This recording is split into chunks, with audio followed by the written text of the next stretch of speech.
nas duas vezes anteriores que nós nos encontramos, a gente andou estudando os pilares, né?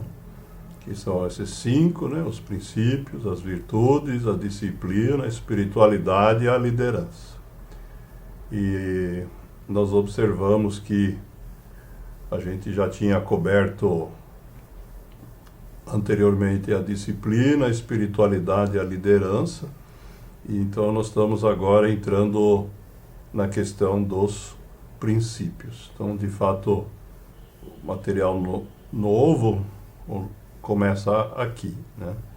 Vou fazer uma pequena introdução geral sobre os princípios e depois começar a falar do primeiro, mas não vai dar para acabar ele hoje, ok? Muito bem. Então aqui nós vamos começar a trabalhar com os nossos princípios, né? A primeira coisa que a gente precisa relembrar qual é a definição de um princípio.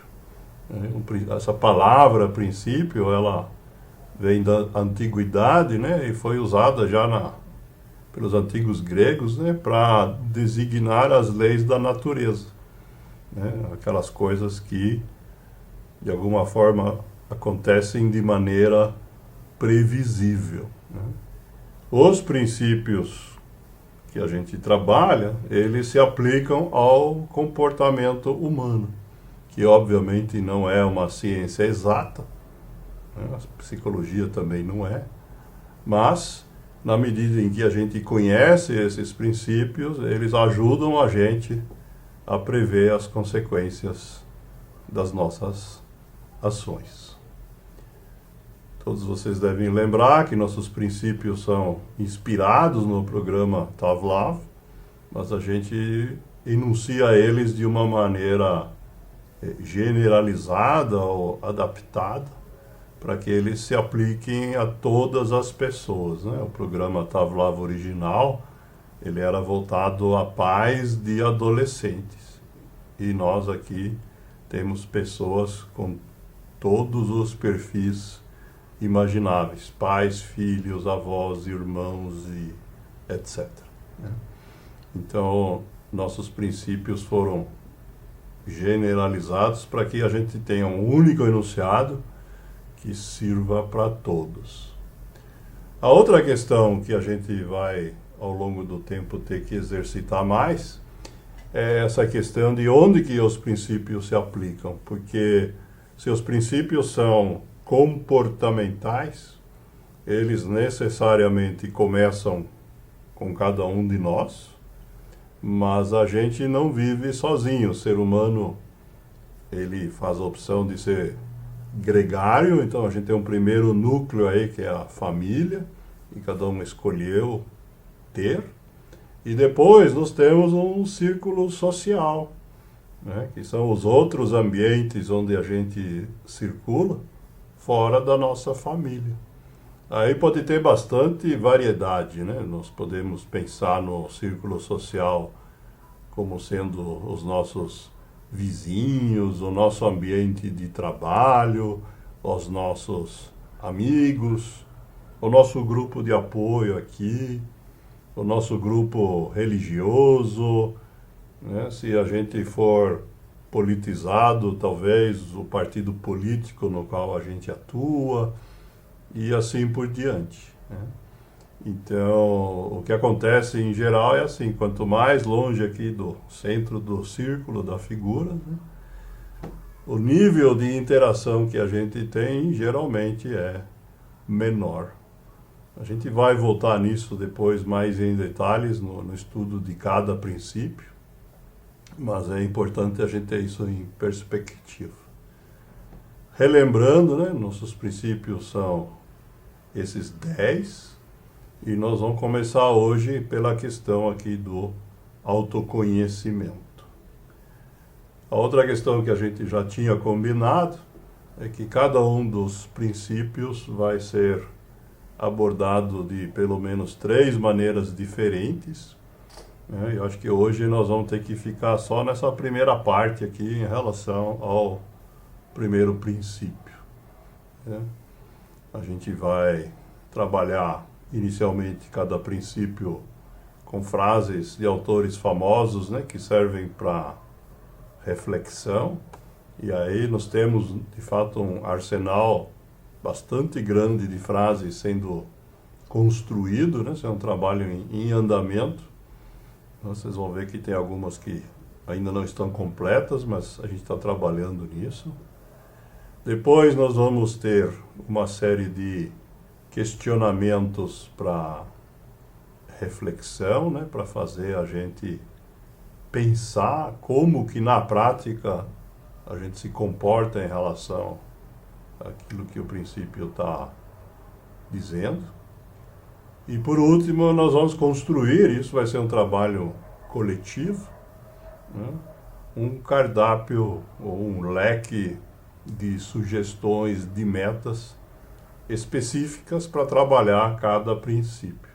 Isso vai permitir que, na medida em que a gente identificar, cada um de nós em si próprio, alguma deficiência, algum ponto fraco, né, possa ter sugestões vindas dos outros para adotar uma meta que lhe seja útil, né? Não que seja obrigado a fazer isso, mas tendo a sugestão à disposição, isso permite a gente evoluir mais rápido do que se a gente tiver que ficar esperando até a gente ter a inspiração sobre a meta. Essa então é a descrição genérica. Em relação ao autoconhecimento, então, que é o nosso primeiro princípio, nós vamos hoje começar o estudo dele e vamos continuar nos próximos encontros. Só relembrando, né, no autoconhecimento a gente é incentivado a nos questionarmos, primeiramente, quais são meus valores, tá certo? De que maneira a gente entende que a vida deveria ser. Isso é individual e subjetivo. Cada um precisa escolher para si. Mas para isso, precisa ter conhecimento, né, da sua própria cultura familiar, né, da sua herança. Precisa saber razoavelmente para onde quer ir. E quando a gente faz essa pergunta, aí a gente conecta isso com os objetivos, né, que fazem parte da disciplina que a gente já andou trabalhando bastante. Aqui a ideia é aprofundar essas questões de autoconhecimento, e essa é uma questão que vem de longa data. O Hermann Hesse, um poeta suíço, foi Prêmio Nobel de Literatura, o primeiro a ser entregue depois da Segunda Guerra Mundial, portanto bastante simbólico. Ele tem como a frase mais famosa dele isso aqui, né? Que a verdadeira profissão do homem é encontrar seu caminho para si mesmo. Isso de fato é uma tarefa para todos nós, olhar para a gente. É isso que quer dizer autoconhecimento, e isso é sabedoria milenar. Essa frase de Sócrates, acho que todo mundo já deve ter visto alguma vez. Conhece-te a ti mesmo. É um conselho que tem quase 2.500 anos de idade. Outra questão que o Mário Sérgio Cortella andou publicitando, essa frase aqui é de um rabino do século I antes de Cristo, né, que coloca exatamente essa questão, né, de que se não for a gente a fazer, ninguém vai fazer. Né? Se não for a gente a fazer, o que vai ser da gente? E o momento de fazer é agora, né? Porque nós não temos outro à disposição. Essa frase eu não sei de quem é, se alguém souber depois, por favor, conte, mas ela contém um fato extremamente importante. A gente é a única pessoa com a qual nós vamos ter que conviver todos os dias da nossa vida. Portanto, é conveniente, né, que a gente saiba na companhia de quem que nós estamos. O Flávio Gicovati, um psicólogo, psiquiatra brasileiro, aí, falecido já há alguns anos, fez muito trabalho de divulgação, né, do material profissional. Ele deixou para nós esse pequeno texto aqui, dizendo que o autoconhecimento é o melhor instrumento para nos fortalecer, para nos induzir ao destino que pretendemos. Ao nos tornarmos mais fortes e lúcidos, ficamos mais independentes do julgamento dos outros e conquistamos a nossa liberdade.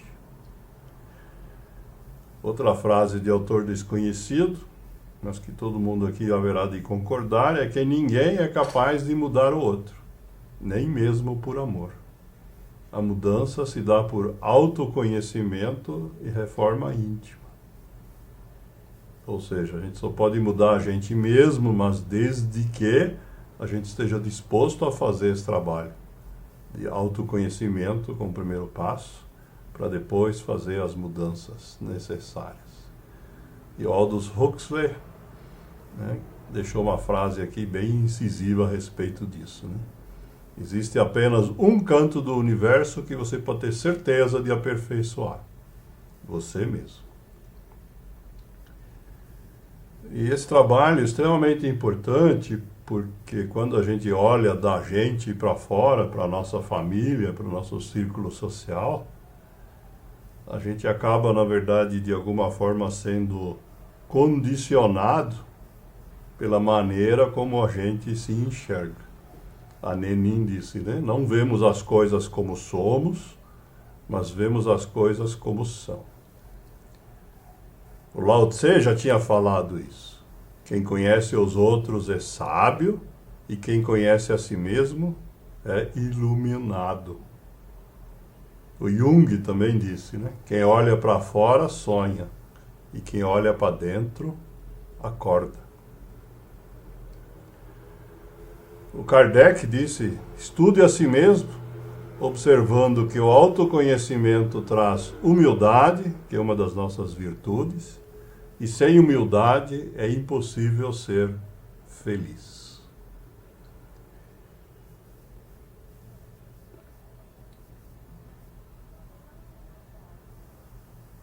A Amanda Jéssica deixou essa frase aqui, dizendo que o que se vê por fora, quando alguém observa a gente, é exatamente a mesma coisa que nós temos dentro.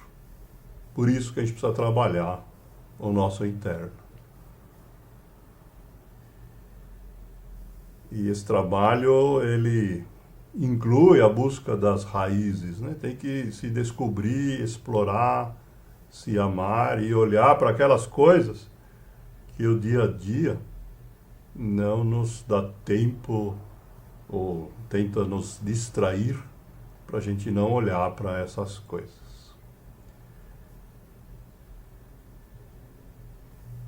Eu vou resumir aqui por hoje, né, com essa frase da Laura Schlesinger, uma psicóloga, coach, né, dizendo que as pessoas e circunstâncias ao meu redor não fazem de mim o que eu sou. Elas revelam quem eu sou. Isto é, a gente não é definido pelas outras pessoas, pela forma como elas nos observam e talvez rotulam, nem pelas coisas que nos acontecem. Esse conjunto de coisas, na verdade, serve apenas para que a gente possa se aprofundar na compreensão da gente mesmo.